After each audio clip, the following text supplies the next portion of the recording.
Manvi railway ಕಾಮಗಾರಿ ವೀಕ್ಷಿಸಿದ ಸಂಸದ ಕುಮಾರ ನಾಯಕ. Koppal, sir. Koppal, whatever we have done and yet to do. These are the court cases, sir, where court has instructed.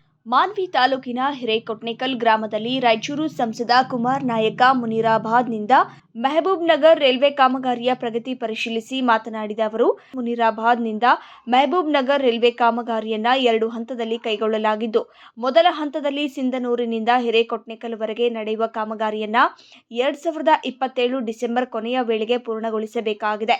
ಎರಡನೇ ಹಂತದಲ್ಲಿ ಹಿರೇಕೊಟ್ನೇಕಲ್ನಿಂದ ರಾಯಚೂರುವರೆಗೆ ನಡೆಯುವ ಕಾಮಗಾರಿಯನ್ನ 2028 December ವೇಳೆಗೆ ಅಂತಿಮಗೊಳಿಸಬೇಕಾಗಿದೆ.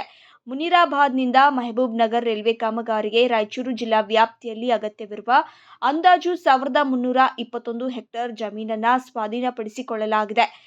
ಗ್ರೇಟರ್ ರಾಯಚೂರು ಸ್ಟೇಷನ್ ಆಗಿ ರಾಯಚೂರು ತಾಲೂಕಿನ ಮಮದಾಪುರ ಗ್ರಾಮವನ್ನು ರೂಪಿಸಿ ಗೂಡ್ಸ್ ಸೈಡಿಂಗ್ ಮತ್ತು ವೈ ಜಂಕ್ಷನ್ ಮೂಲಕ ರಾಯಚೂರು ರೈಲ್ವೆ ಬೈಪಾಸ್ ನಿರ್ಮಿಸುವ ಬಗ್ಗೆ ಈಗಾಗಲೇ ರೈಲ್ವೆ ಅಧಿಕಾರಿಗಳೊಂದಿಗೆ ಚರ್ಚೆ ನಡೆಸಿದ್ದು, ಕೂಡಲೇ ಆ ಪ್ರದೇಶದ ಭೂಸ್ವಾಧೀನ ಪ್ರಕ್ರಿಯೆಯನ್ನ ಆದಷ್ಟು ಬೇಗನೆ ಪೂರ್ಣಗೊಳಿಸಿ ಕಾಮಗಾರಿಯನ್ನ ತೀವ್ರಗೊಳಿಸಿ ಎಂದು ವಿಶೇಷ ಭೂಸ್ವಾಧೀನ ಅಧಿಕಾರಿ ಶ್ರುತಿ ಹಾಗೂ ರೈಲ್ವೆ ಇಲಾಖೆಯ ಅಧಿಕಾರಿ ಉಮಾ ಮಹೇಶ್ ಅವರಿಗೆ ಸೂಚಿಸಿದರು. Court has instructed us to take up acquisition of these cases. This is ongoing, sir. Remaining whatever was required for the project, it is done and handed over, and even panis are implemented. Then Raichur district, whatever was initially asked from railway department, we have done every acquisition, sir, and we have handed over to them, and now we are doing pani implementation, sir. Recently they have asked this Portnal yard 8 acres, sir, for this new station. Yes, sir, additionally. Then Bibbankeda, there is one cross section, some design requirement they have got, sir. That is why they asked 8 acres again, sir. This Mamdapur also, this is the arrangement that we did, sir. Mismatch arrangement के लिए this 17 acres, sir. Along the line? Yes, sir, along the line. And Hosur This is total, originally it was 1,125 acres. Yes, sir. Originally. And I reviewed number of times.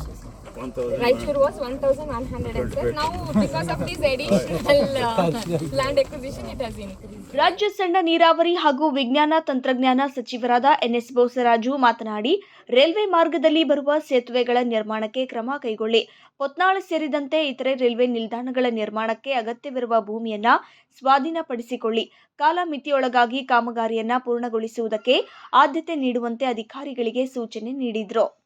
Manvi ಶಾಸಕ ಹಂಪಯ್ಯ ನಾಯ್ಕ, ನಗರ ಯೋಜನಾ ಪ್ರಾಧಿಕಾರ ಅಧ್ಯಕ್ಷರಾದ ಅಬ್ದುಲ್ ಗಫೂರ್ ಸಾಬ್, ತಾಲೂಕು ಪಂಚ guarantee ಸಮಿತಿ ಅಧ್ಯಕ್ಷರಾದ BK ಅಮರೇಶಪ್ಪ, ವಕೀಲರು ರಾಜಾ ಸುಭಾಷ್ ಚಂದ್ರ ನಾಯಕ್, ರೌಡೂರು ಮಹಂತೇಶ ಸ್ವಾಮಿ, ಸತ್ತರ್ ಬಂಗ್ಲೆವಾಲೆ ಸೇರಿದಂತೆ railway ಇಲಾಖೆ, ಲೋಕೋಪಯೋಗಿ ಇಲಾಖೆ ಅಧಿಕಾರಿಗಳು ಇದ್ದರು.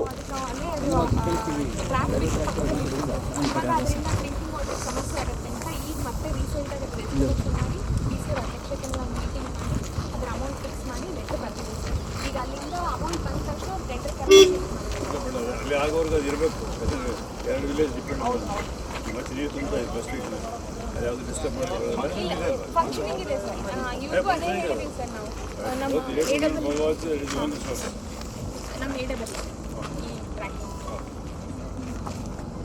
ಅದೊಂದೇ ಅಲ್ಲ ನಿಮ್ಮ problem.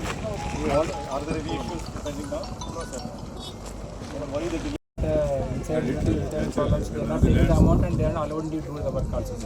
Such issues also are there, so that also is solving. Gold is available, water is available, no land is not available. That is the problem.